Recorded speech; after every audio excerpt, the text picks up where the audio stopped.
Ahí sigue. Bien.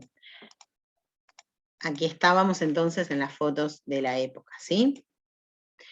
Bueno, Marx no consideraba, no estaba de acuerdo con la idea de que el capitalismo era un orden natural que se daba naturalmente así esa organización y que era eterno e inmutable, sino que él plantea que es una forma histórica y transitoria de formato organizativo, ¿no?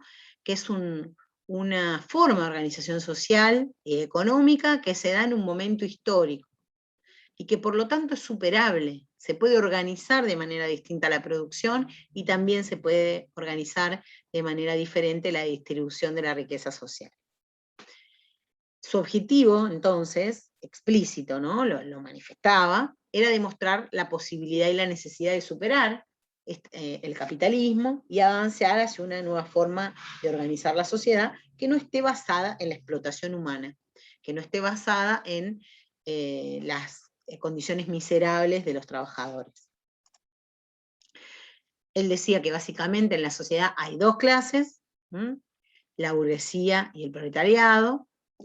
La burguesía es quien es dueño de los medios de producción, el capitalista o la burguesía, y el proletariado, que carece de los medios de producción y que lo que hace lo que logra hacer en este orden social, su rol, es vender su fuerza de trabajo o su capacidad de trabajo. El autor dice que los intereses de estas dos clases están enfrentadas. Y esto es una lucha de clases entre dos grupos que son antagónicos, que tienen intereses contrapuestos y que nunca pueden ponerse de acuerdo. Este conflicto no era algo nuevo, porque según Marx siempre había existido a través de la historia diferencias entre las sociedades de clases, por ejemplo, habiendo esclavos con los hombres libres, los siervos con los señores, o sea, había pasado en las distintas formas y procesos.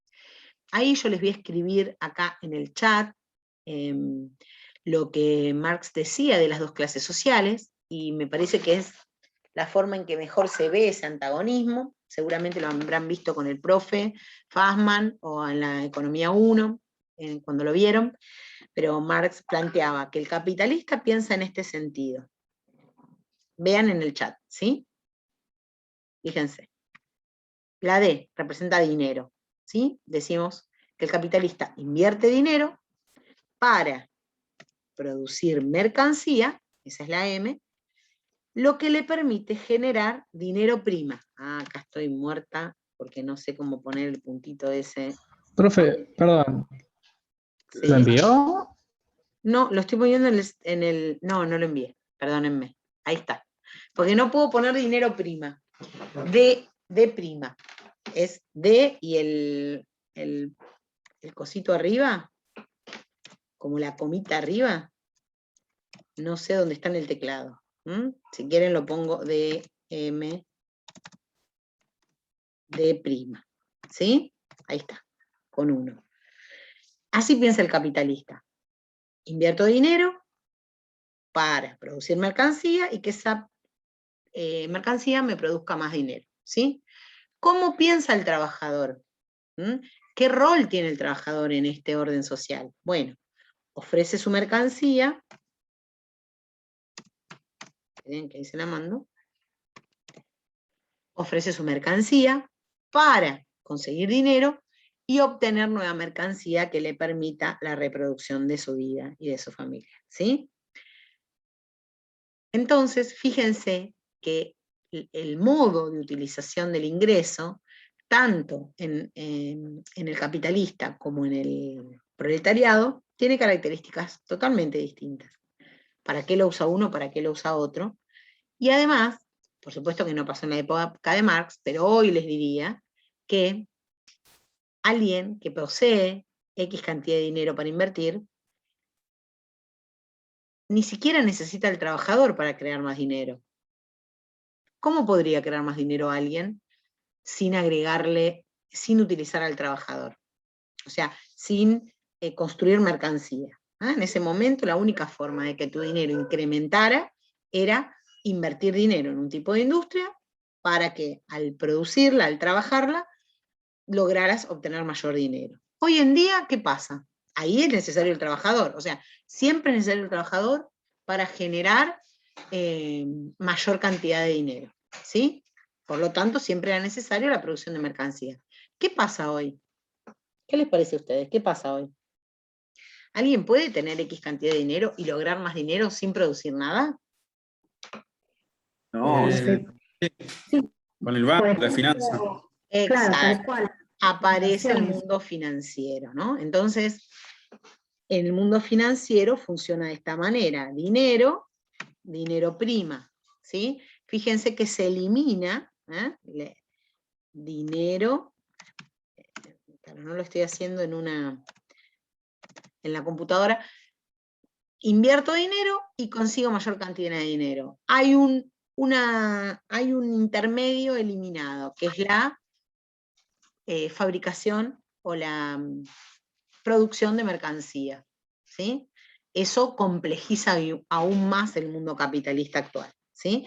No pasa en las épocas de Marx, ¿sí? No pasa, no hay fuerza en ese mundo financiero, pero hoy tenemos otro componente a analizar, ¿no? El capitalista puede invertir su dinero en otro tipo de operación que no involucra generar mercancía, ni tiene que comprar mercancía, y va a lograr incrementar ese dinero que invirtió, ¿sí? Entonces, en la perspectiva de Marx, en este momento histórico, no tiene la complejidad de la industria financiera, ¿sí? Que sí tenemos hoy. Bien, ¿vamos bien? ¿Seguimos? Sí. Él escribe como obra central lo que les decía, el tomo El Capital. Involucra una mirada con respecto a la organización social de la sociedad y critica que se considere de manera natural y espontánea a la expansión del capitalismo. Marx estudia muy bien a sus antecesores, que son Smith y Ricardo, y para él, con respecto al mercado, dice que tiene sus propias leyes de movimiento y va a tratar de comprenderlas, pero no tiene la misma visión que Smith y Ricardo, porque entiende que el mercado es la principal institución del capitalismo, pero que no tiene por qué ser la única institución en otras formas de organización social. Entonces plantea que el capitalismo para él tiene un comienzo y tiene un fin, que se los va a dar su propio sistema, que el propio capitalismo es capaz de destruirse a sí mismo, según su perspectiva. En el capitalismo se produce no para satisfacer necesidades de la sociedad, sino que se produce para ganar dinero. Y advierte que eso es un peligro, ¿no? Ese peligro, bueno, hoy también lo tenemos con respecto a la industria financiera. Un elemento central de las sociedades capitalistas son las mercancías. Todo pasa por la construcción, la fabricación, el ofrecimiento, la oferta de mercancías. Si tuviéramos que sintetizar las características de la teoría del valor desde la perspectiva de Marx, la teoría del valor, que es de lo que estamos hablando, la teoría del valor objetiva, podemos decir, primero, va a seguir a la línea de la teoría clásica, porque va a considerar al trabajo como el factor clave. Sin embargo, va a incluir el concepto de la competencia, porque plantea que el oferente que invierta menos horas hombre en fabricar un bien va a obtener mayores beneficios, y esos beneficios no los va a poner a disposición del conjunto, ¿sí? Segunda cosa, Marx sostiene que el intercambio se genera cuando dos bienes satisfacen necesidades diferentes, o sea, cuando no poseen el mismo valor de uso. Ese concepto es el desarrollado que ya vimos con Smith, ¿no? Valor de uso, valor de cambio. Una persona puede vender alguna de sus prendas, por ejemplo, para comprarse otra cosa, audífonos o una cartera que le haga falta, lo que fuera, ¿sí? Entonces, esos dos bienes, uno ya no satisface su necesidad y otro sí lo satisface. Pero hay que entender que la satisfacción de las necesidades no está en la misma categoría que los deseos. No es lo mismo desear una cartera nueva que necesitar comida, ¿sí? Son cosas diferentes. satisfacen dos necesidades diferentes, que hay que ponerle valoración, ¿no? En el mercado, en la idea de mercado más liberal, no hay una priorización de esos dos tipos de necesidades, ¿sí? Son iguales. ¿Mm? Es tan válido resolver la necesidad de tener una cartera nueva como resolver la necesidad de comer, ¿sí?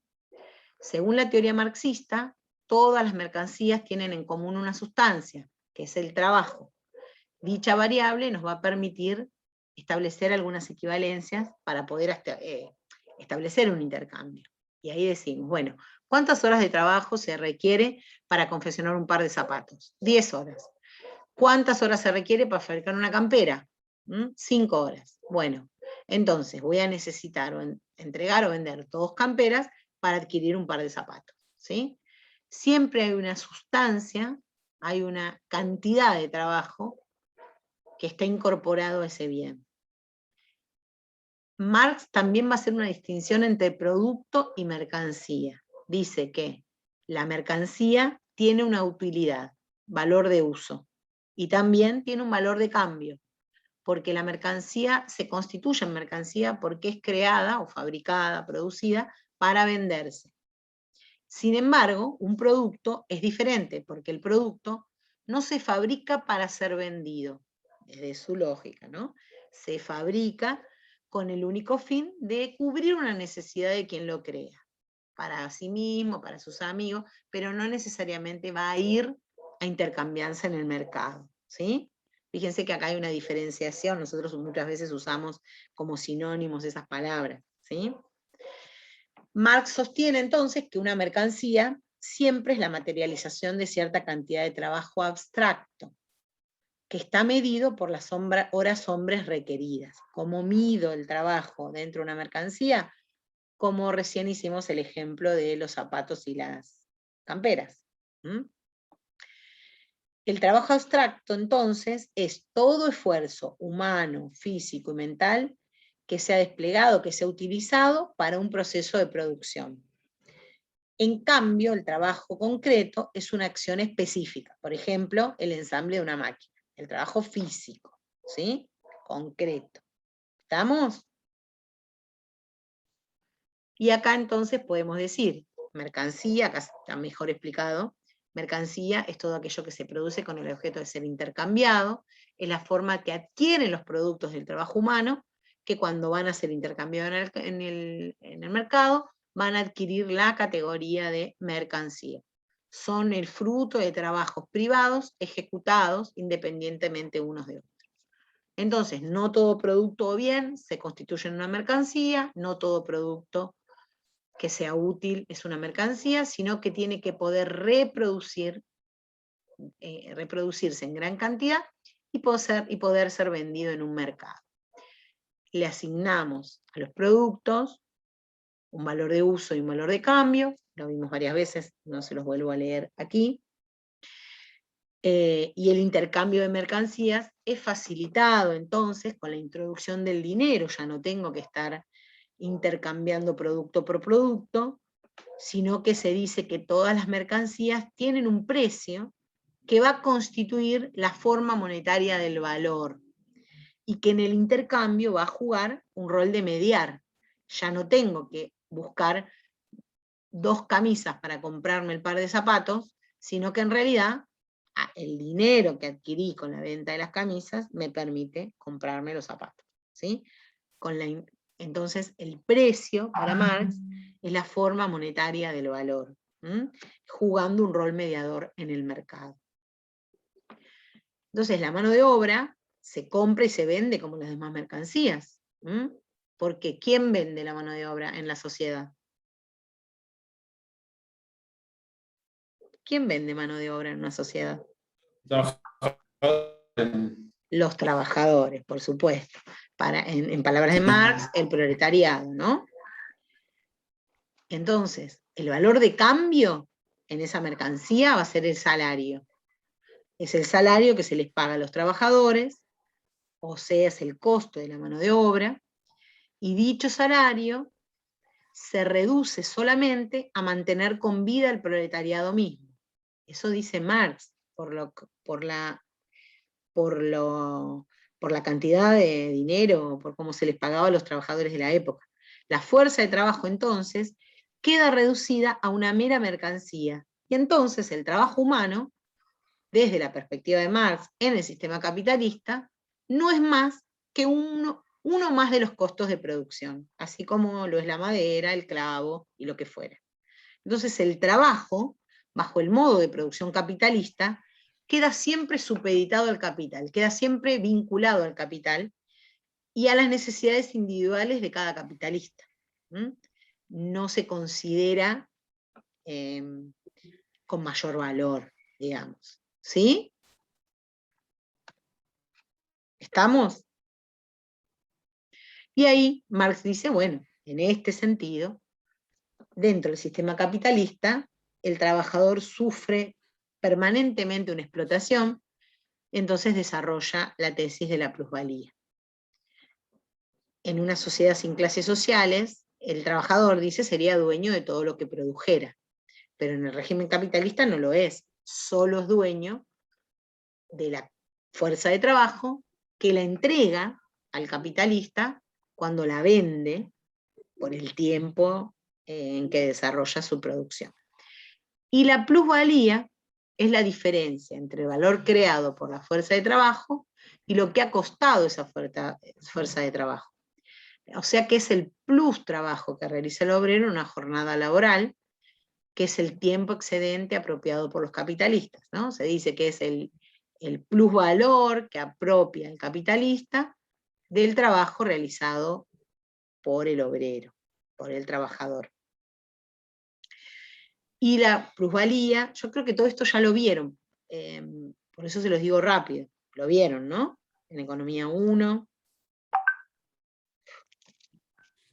Difícilmente, pero bueno, yo de Economía 1 hace bastante tiempo. Bueno, les voy diciendo por qué. En mi caso. Bueno, esto les viene de repaso para entender este pensamiento de Marx y por qué está diciendo lo que dice de la teoría del valor, ¿sí? Por qué él concentra la idea en el trabajo, ¿no?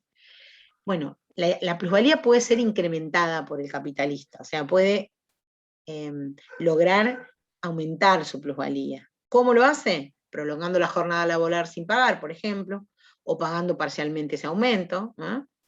En ese caso le llamamos plusvalía absoluta, o puede reducir el tiempo de trabajo que te lleva a producir algo, incorpora una tecnología, entonces en vez de producir 1000 productos en un día, produce 10.000, porque incorporó una tecnología y el trabajador sigue haciendo su trabajo vinculado a esa máquina, ¿no? Y a eso se le llama plusvalía relativa como otras plusvalías. Yo les voy a subir una canción que habla de la plusvalía, es graciosa, es una cumbia de la plusvalía, para que ustedes la escuchen y con eso recuerden también el concepto, ¿sí? Después se lo subo al campus. Bueno, la lucha de clases es el motor de todo el desarrollo histórico y en realidad se va a reducir, según él, a una única lucha, que es la apropiación de la plusvalía. O sea, siempre el capitalista va a querer estar aumentando su plusvalía y con ello aumentar sus beneficios, y los trabajadores van a querer mejorar su ingreso, llamado salario. Los dueños de los medios e instrumentos de producción, o sea, los capitalistas, que es, desde la perspectiva de Marx se apropian del plusproducto generado por los trabajadores, se van a enfrentar constantemente a la resistencia de los trabajadores que pugnan por ceder la menor parte de ese plusvalor, ¿sí? Ya sea en términos individuales, pero lo efectivo es en términos colectivos, ¿no? Lo que pasa con los sindicatos. Aquí yo les dejé unos fragmentos de Marx y de otros pensadores de la época que contaban lo que veían, ¿sí? Para que uno, cuando lea lo que dice Marx, entienda en el momento en que vivía, ¿sí? Por ejemplo, en esta frase hablaba, a las 2, a las 3, a las 4 de la mañana, se sacan a la fuerza de sus sucias camas a niños de 9 a 10 años y se les obliga a trabajar para ganarse un mísero sustento hasta las 10, 11 o 12 de la noche, mientras su musculatura desaparece. Su figura se va haciendo más y más raquítica. los rasgos de su cara se embotan, y todo su ser adquiere un pétreo torpor que con solo contemplarlo hace temblar. No nos extraña que Mr. Mayer y otros fabricantes interviniesen para protestar contra toda discusión. El sistema, tal como lo ha descrito el autor, es un sistema de esclavitud, desenfrenada en todos los sentidos, en el social, en el físico, en el moral y en el intelectual. ¿Qué pensar de una ciudad en la que se celebra una asamblea pública para pedir que la jornada de trabajo se reduzca a 18 horas? Como diciendo que ya 18 horas es una esclavitud, pero ni siquiera lograban llegar a las 18 horas.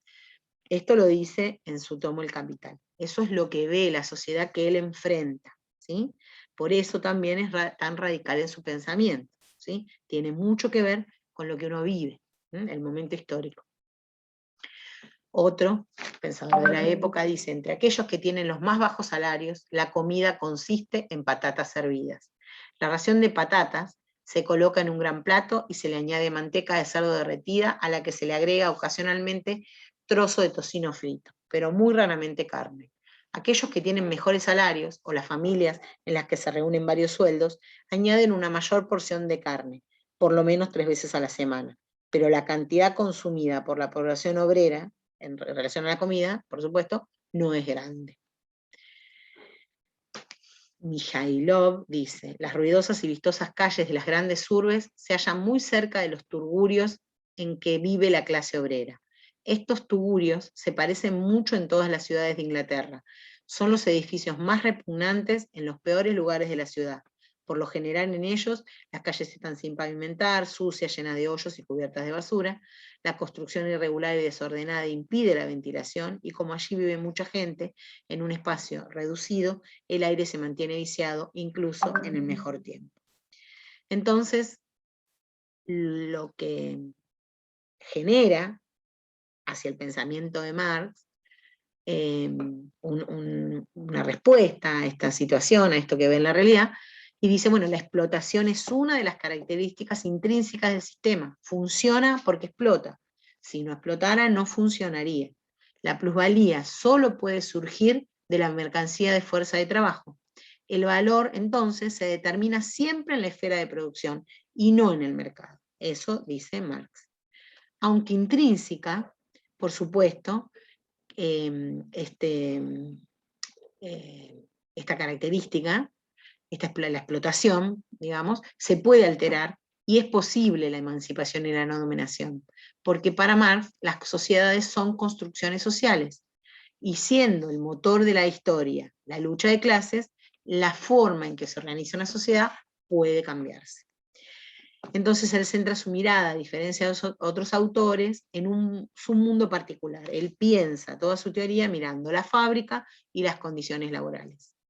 Le otorga un lugar central a las fábricas y a los procesos de trabajo, porque era donde más explotación se veía y lo que más en auge estaba, y el conocimiento teórico ilumina su época, ¿no? Se presenta un gran desarrollo de teoría con respecto a la fábrica y a esto.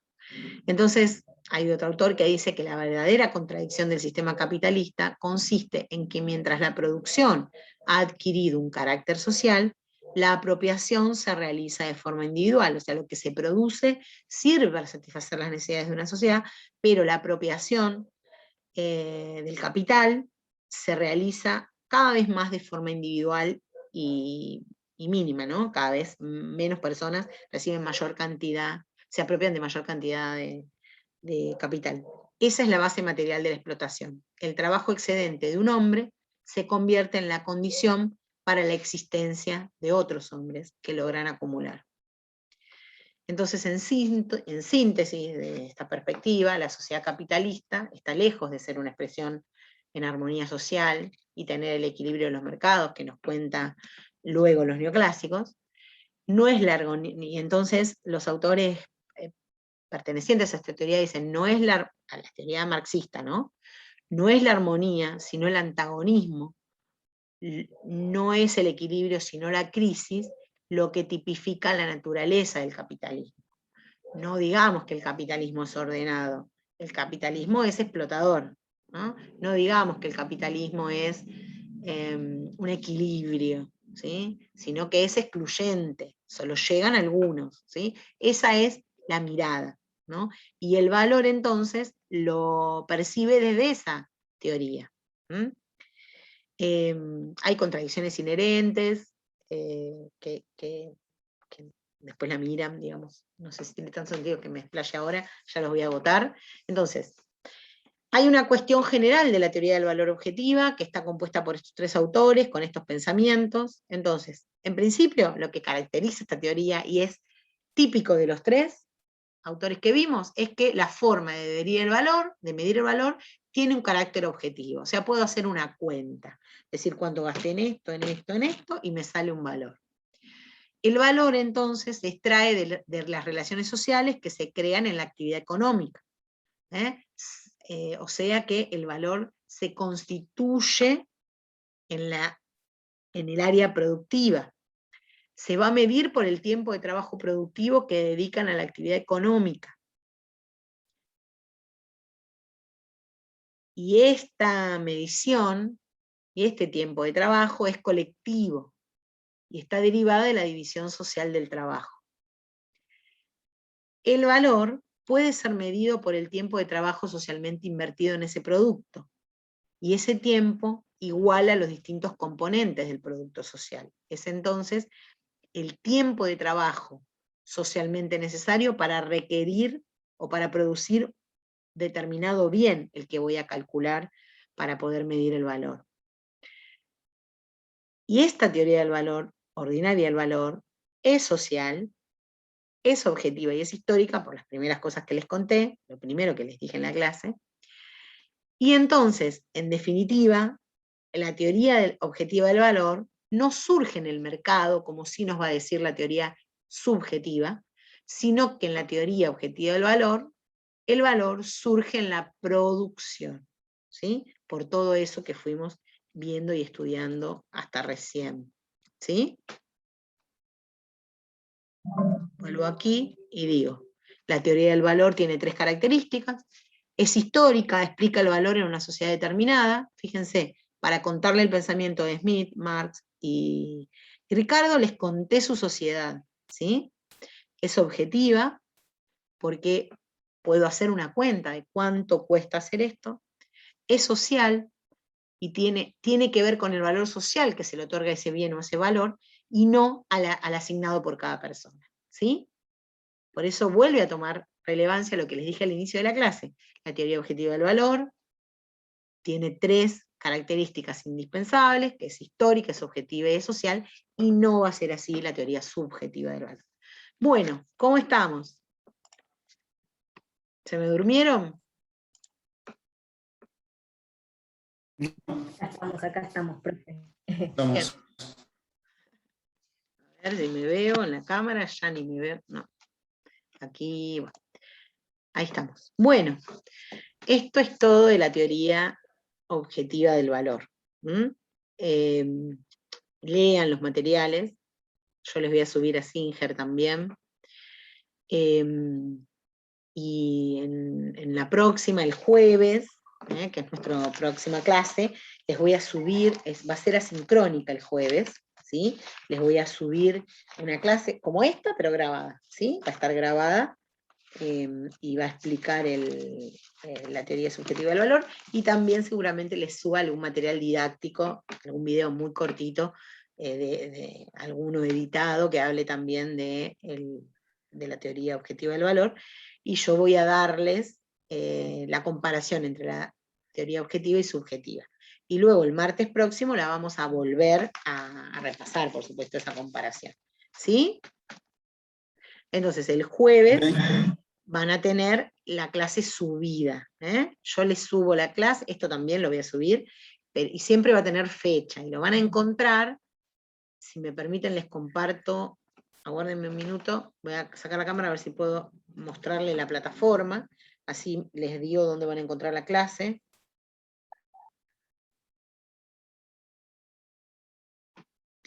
Profe, ¿iba a haber preguntas? ¿Guía de preguntas y eso? No tenemos guías de preguntas.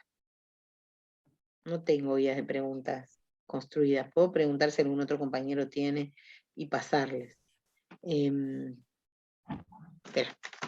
Deme un Profe, minuto. hay algunas subidas, por las Sí, dudas. están subidas porque son de toda la división Economía 2. Si ustedes la quieren hacer, la pueden ir haciendo de ahí, pero no me baso en las preguntas para la clase, nada más, o para el parcial, ¿sí?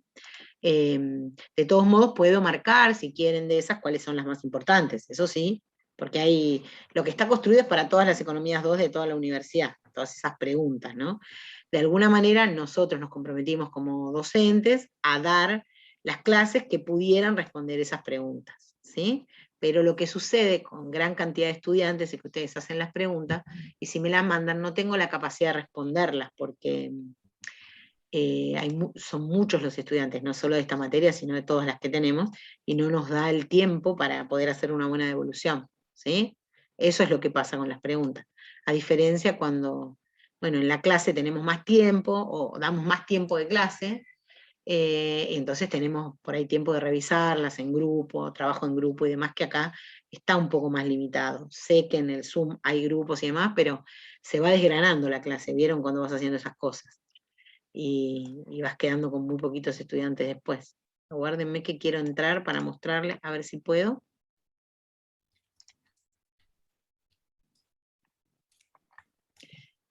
Vamos a ver si ustedes lo ven. A ver. No, esto no me deja. A ver, ahí. ¿Ahí ven mi pantalla? Sí, perfecto. Bien. Ahí ven Economía 2. Sí. Bien. Bueno, ustedes van a ir a la solapa clases. Ahora está todo esto que puso el profe. Aquí hay algunos materiales, ¿sí? Hay actividades, ¿no? Y bueno, hay PowerPoint y cosas de clases que usamos antes. El profe se ve que subió todo lo del año pasado y demás. Pero para que ustedes no se confundan con todo eso, les puede servir, lo pueden tener material de apoyo, pero cuando les suba la clase, yo les voy a subir, después del primer parcial, va a decir clase del 19 del 10, ¿sí? Clase, teoría del valor objetiva, la fecha y el tema. Si ustedes entran, ahí pueden ver el video, si les subí algún material adicional que esté vinculado con esa clase, por ejemplo Singer, para que no estén perdidos en el material, ¿sí? Yo entiendo que acá está lo de archivos, que les decía, si ustedes lo ven, yo lo veo un poquito diferente a lo que ven ustedes, pero aquí están los archivos, que están como medio mal puestos sobre las unidades, ¿sí? Aquí está teoría del valor, y acá están los autores, pero por ejemplo, Salame y Valier, están todos los capítulos, no solo lo que vimos en esta clase, ¿sí? Entonces ahí la idea es que ustedes lo puedan dividir, ¿sí? Lo puedo, si no, volver a subir por unidad, pero tendría que borrar todo y a veces es... Acá está. Este es el cronograma. Profe, Sí, decime. ¿me escucha? Sí. Una pregunta, ¿el Power que nos estuvo mostrando está ahí en el aula? No, ahora se lo subo. Pero se lo subo, como hay tanto en el aula, para que no se confundan, por eso les digo, les armo, van a encontrar un título, como cuando encuentran ahí, espérenme, como cuando encuentran aquí, van a clases, están viendo mi pantalla, ¿no? Y encuentran todo esto, van a encontrar uno que dice así como primer parcial, pero va a decir clase 19 del 10, teoría objetiva del valor, cliquean y adentro va a estar asociado este Power, va a estar asociado el texto de Singer y va a estar asociado el video, ¿no? Van a poder hacer clic en el video para ver la clase. Y ahí tienen separado por tema, ¿sí? Para que porque me parece que tener tanto material todo me marearía a mí, pero bueno, no sé, capaz que ustedes ya se acostumbraron. Sí, profe, así mejor, porque es verdad, hay mucho, por eso yo le preguntaba si ese Power estaba dentro de No, todo. claro, no. Listo, buenísimo. Si va a estar separado, mejor. Lo Claro. pongo separado. Igual hay otros Power que les pueden servir y demás. Yo igual, cuando los Power que están sirven, uso esos, así ustedes ya lo tenían, ¿sí? Pero este, bueno, no estaba. El jueves vamos a ver entonces teoría subjetiva de valor, ¿sí? El texto de Singer complementa a este de Hugo Ascurra, ¿sí? También. No es fácil, no es fácil el texto de Hugo Ascurra. No, tiene un lenguaje un poco complejo, digamos. Sí. Para a la hora de estudiar y eso, ¿tendríamos que tener en cuenta toda la parte de los fisiócratas, el mercantilismo y el feudalismo, o eso no es tan importante?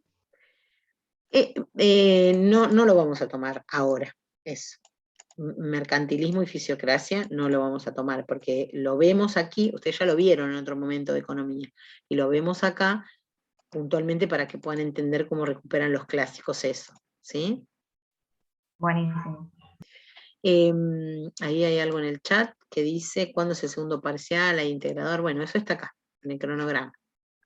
Segundo parcial, el 23 del 11. Recuperatorio, 25 del 11. Integrador, 30 del 11. Y dice cierre cursada porque cualquier cosa que pasa en el medio, tenemos forma de terminar el 2, ¿sí? Si no, nos encontramos el jueves 2 para evaluar y para cerrar la materia, ¿sí? Pero ya estaría, para que tengan las notas finales, ¿sí? ¿Todos vamos a integrador o hay No, los que están entre 6, los que tienen menos de 7 y más de 6, los del medio, digamos. Promedio 6 va a integrador, promedio 7 promociona. Gracias. Bueno, ¿estamos entonces? Recuerden entonces que el jueves van a encontrar entonces una clase que va a decir la fecha del jueves, que espérenme que no me la acuerdo, clase 21 del 10, teoría subjetiva del valor, y van a encontrar lo que fuera, el Power, el video grabado. No nos encontramos online, ¿sí? Va a estar, va a ser asincrónica. ¿Está? ¿Sí? Perfecto. Bien. Sí, perfecto. Perfecto, profe. Bueno, cualquier cosa me escriben, voy a tratar de ver las preguntas, recordar a ver cuáles están. Para ver cuáles.